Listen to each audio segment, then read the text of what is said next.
guardian of human rights. So human rights part of it is also freedom to assemble in peaceful manner. For those who do not know, this is Syed Ibrahim, who is the pengurusi of JMI. Okay? And of course, you also know the Istri who you've been seeing during the program. Any other questions from the press, please? Yang 5 tahanan ISA Hindraf di bawah Seksyen 81 yang terus hantar 2 tahun. Apakah keadaan biasanya after seksyen ini digunakan? Okay. Lazimnya biasanya orang ditahan ISA dia akan ditahan di bawah Seksyen 73, iaitu 60 hari pertama di mana mereka akan disoal siasat. Selepas 60 hari ataupun lebih awal, jika Menteri Dalam Negeri berpuas hati supaya dia perlu ditahan lebih lanjut, maka barulah ketika itu seseorang itu ditahan di bawah Seksyen 8 dan dihantar ke kamp Kemuting. Dalam kes pemimpin Hindraf yang ditahan ISA ini, mereka terus ditahan di bawah Seksyen 8. Dan pada pendapat kami, ini boleh berlaku, tetapi kami percaya bahawa ini untuk mengelakkan daripada kes mereka ini dibawa untuk kes habeas corpus. Kerana habeas corpus berlakunya dalam tempoh 60 hari yang pertama. Habeas corpus adalah satu permohonan yang dibuat oleh yang didakwa untuk membebaskan diri mereka kerana isu-isu teknikal. Sudah ada kes-kes sebelum ini, presiden, kes-kes duluan yang menunjukkan bahawa mereka yang membuat permohonan ini ada yang menang dan telah terbukti dalam mahkamah penahanan mereka itu adalah penahanan yang tidak sah dan juga berniat jahat. Ya, jadi kami percaya mungkin ada di sana sebab-sebab mengapa mereka ni tidak dikenakan bawah Seksyen 73 tapi terus di bawah Seksyen 8. Ya? Any other questions from the press? Ada here.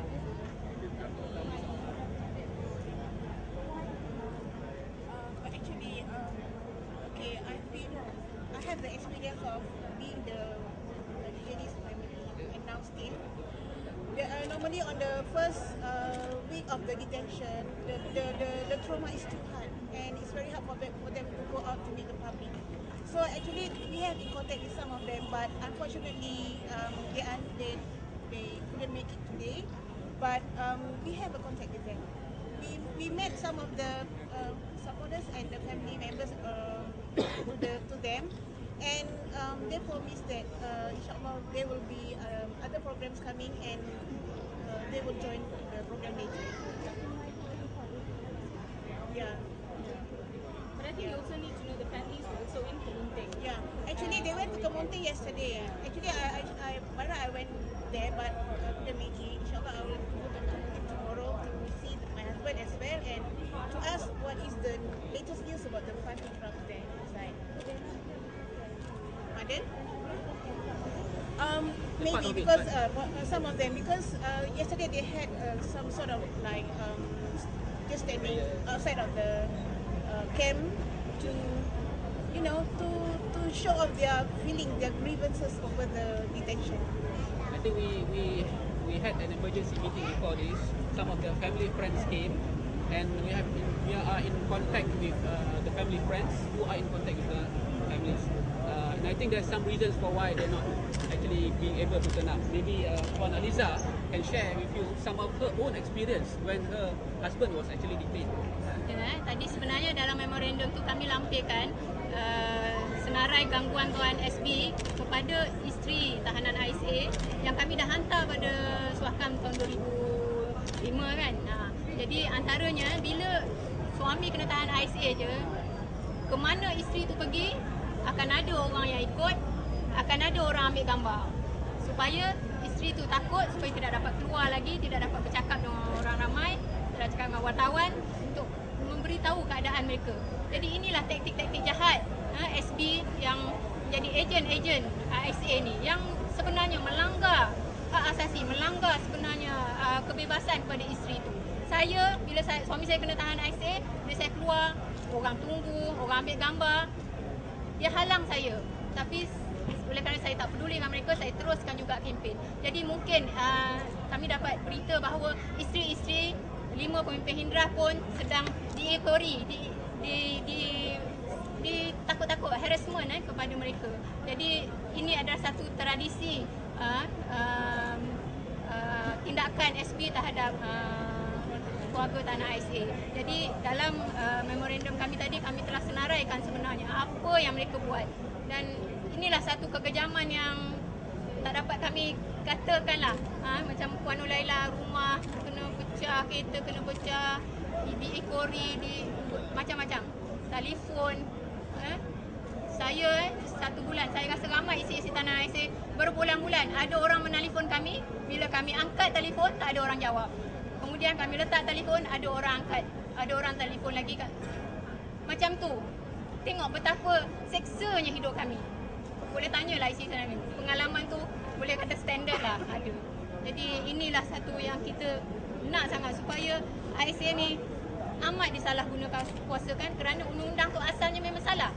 Undang-undang hitam, tahan orang tanpa bicara. Jadi suka sehati je polis boleh buat apa-apa. Sebab tidak perlu bawa bukti ke mahkamah, tidak perlu pergi ke mahkamah untuk mencerita, untuk membawakan apakah bukti orang-orang ini yang ditahan. Ya, lebih kurang. Saya dulu memang esok suami saya ditahan hari ni, esok saya pergi, ramai SP tunggu ambil gambar saya. Bukan sekali. Tiap-tiap kali saya keluar, mereka ambil gambar saya. Ikut saya. Tunggu dekat bawah pokok rumah saya. Pukul 2 pagi. Telefon kacau. Kacau. Saya nak pergi parlimen, jumpa ahli parlimen. Dia ganggu. Ganggu. Tahan.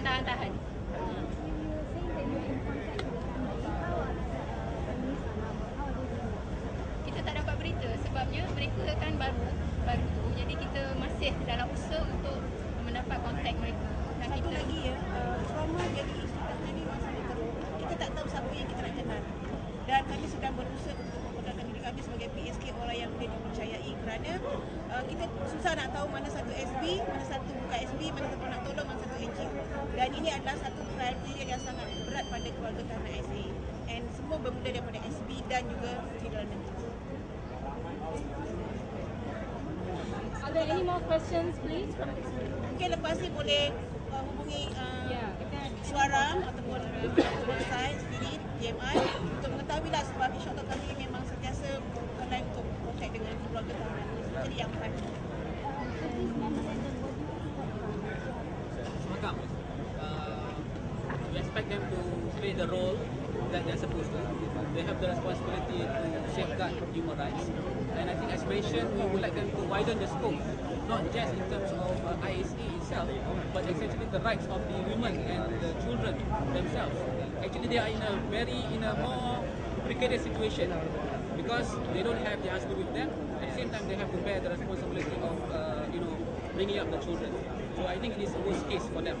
So we will hope that Suakan could widen the scope to that, as well as again really stressing the point to the government that they have made a proposal, recommendation earlier that ISA should be abolished. So please push for that. Section 73, yes. Who? No, they have been arrested under Section 8. That's right. Section 8 is where they will actually detain them and then bring them straight to Kebunting. Thank you very much. Thank you very much for coming. Members of the press, if you need the names of the representatives who are here, you can talk to the